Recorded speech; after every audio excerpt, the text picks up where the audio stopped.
Hey Chris, how's it going? Oh, you? That's the first face I got to see. Ugly Irishman. Scotsman. Is there a difference? Yes. I want to ask you about, because main event tonight was the biggest spot on the show, or one of them, and at the end people were just like really happy leaving the building. How did you feel it went?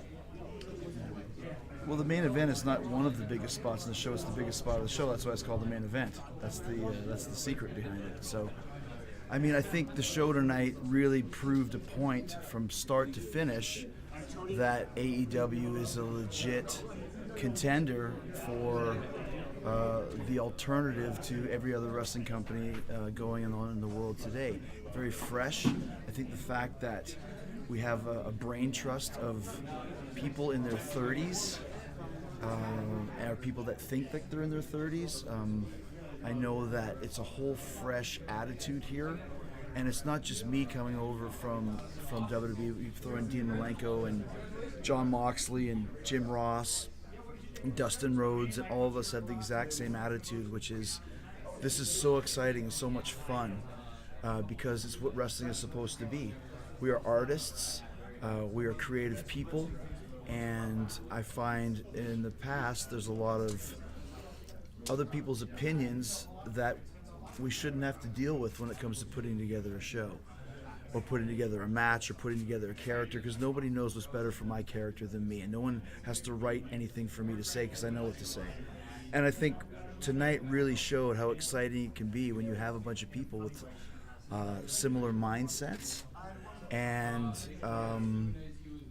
a whole kind of contingency of fans that are looking for something extra, something an alternative. Like I said, there's nothing wrong with giving people a choice, and we have now established that AEW gives you a choice if you're a wrestling fan. Chris, as someone who used to be in WWE, what did you think of Cody's entrance with the sledgehammer and the throne?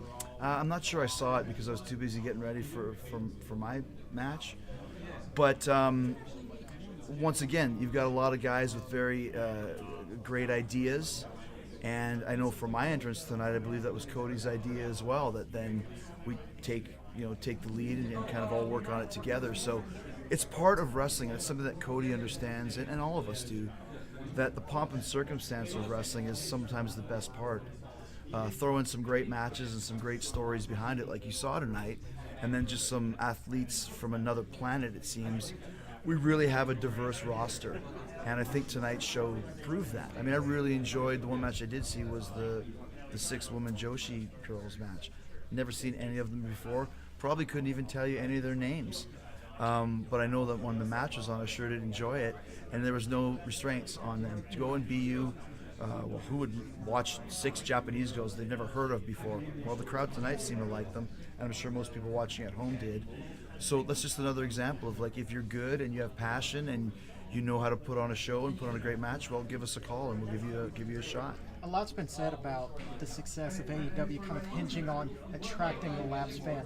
Tonight, obviously, I would say was a great first step in drawing those eyes in. Talk to me about what the process is for continuing to draw those fans back who have become disenfranchised with what they've been watching. Well, I think it's just, once again, you have to show people that this is a different mindset. I think a lot of times, especially when you think about, okay, let's think about wrestling. Well, that's WWE. Think about, a soda. Well, that's Coca-Cola. Think about, rock and roll. That's Rolling Stones. We have to let them know that we're not saying that you shouldn't listen to the Stones. But if you want to listen to another band that's got a different mindset, come give us a try. If you like this, then see if you like us as well. And I think it's one of the main reasons why it was so important for me to sign with AEW, is that you got a guy who everybody who's a wrestling fan knows. The people that are watching now, the people that watched 10 years ago, the people that watched 20 years ago. When there was 14 million wrestling fans watching, Chris Jericho was on the TV. So I think it'll be like, what's Jericho's in this AEW? What's this AEW? Well, Jericho's there. A, we like him. B, we used to like him. C, I remember watching him. Let's give it a try. And then when they come and see Chris Jericho's match, then they learn who Kenny Omega is and the Young Bucks and the Lucha Brothers and everybody else that was on the show that had such a great performance tonight. It's the same thing that happened when I went to New Japan with Kenny as well. A lot of people went to check out that product because of me, and then when they got there, they realized that it was a lot of fun with a different style. AEW kind of takes that same concept and moves it even 1,000 times more, because I think we have the three things you need for a wrestling company to be successful, or any company in entertainment, is the financial backing. Check that box off. Is the television, the way to get people's eyeballs on it. We've got that. And then having a great roster of talent that all has a similar mindset. And what I like the best is a lot of these people, wrestling fans in the States, have never heard of before. Who's Kenny Omega? And then when they see him, they're going to go, who is this guy? He's amazing. He's a 15-year overnight sensation. He's been working his whole career overseas and all these other places. When he comes here to the States, people are going to go nuts for him. And we have a whole roster of those type of guys. Then throw in a Jericho, throw in a John Moxley, and a huge surprise, which was so exciting for all of us involved. And you just have once again, there's nothing wrong with giving people a choice. We're doing things a different way. But I know what I want to see as a wrestling fan, and this company is what I'm looking for as a fan. Give the young man Little Junior here's got a question. How old are you, buddy? I'm 9. All right. Congratulations. All right. With the match with Kenny and you, having it be one of the biggest match on the card, and everyone was so excited to see it, how did you feel while it was going on? See, he asked it much better than you did, Kenny. He did. You should learn something from him. Do you want to stick the mic?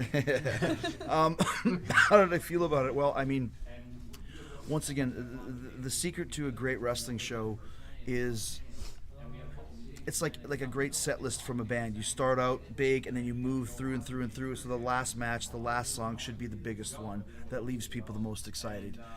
So I think we did that tonight. But once again, I mean, to follow the Lucha Brothers versus Young Bucks, it's not an easy thing to do, which is why we worked the match a completely different way, much more violent and brutal, hard hitting, which is kind of both of our styles. We have that from our Canadian upbringing. So I think, once again, if you're talking about the three main events of Cody and Dustin and the Young Bucks and Luchas and then Kenny and Jericho, you had three different style of matches. You had a bloodbath with a family story and a tie-in. Then you had this high-flying spectacular. And then you had a brawl, fight, rematch of one of the best matches from last year with this great finish at the end with the surprise guy. And we positioned everybody tonight. So I think the build of the show was great. I think I enjoyed the match. I don't enjoy it sometimes while I'm doing it because it hurts. But, it's one of those things. At the end of the day, you sit back and go, you know what? After 4 months of anticipation, I think everybody got what they expected and more. Chris, And what that's all you exactly can was ask. the spot that busted open Kenny's nose, or busted his nose out? But it's not a spot. I punched him in the face. What more do you want? Cover your ears. You punch him in the fucking nose, that's what happens. Chris, Chris, 2 more minutes. I think sometimes people forget that this is a contact sport, and I can't even really tell you what happened. But once again, when it does, we move on and go through it, and I think it adds the intensity when you have some blood, as long as it's not mine.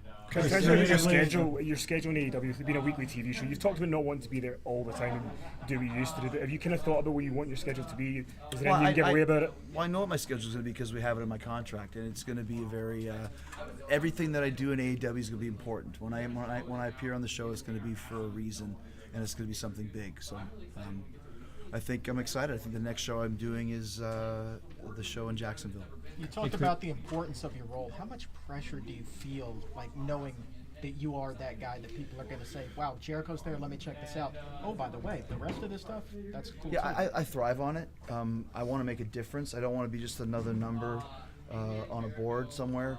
And I think if I would have went back to WWE, that's kind of the role that was there for me, which is fine. My biggest thing is when I had the best angle in 2016, the best story with Kevin Owens, and we ended up second on WrestleMania. That's when I knew it's like, I got to get out of here. That should have been the main event or semi-main event of the show. And that's not being any type of the word we bit or whatever. That's just stone cold business. I get it. I understand. So for me to come here, now it's a chance to make a difference and to really be at the level that a guy with 29 years of experience and at 48 still having great matches and really no signs of slowing down for whatever reason. I think this is a great place for me to be in, and there's a lot of pressure, but I can take pressure because I've been having it. Like when you've main evented at WrestleMania, you don't really care about pressure anymore. And there's a lot of guys on this roster who might not feel the same way. I mean, you main event at Tokyo Dome like Kenny has, same thing. So the pressure is a good thing because we're all working towards the same outcome, which once again is to have a great alternative for wrestling fans and to bring wrestling fans back into enjoying this sport that we all love. Thank you, guys. Thanks, Appreciate Chris. it.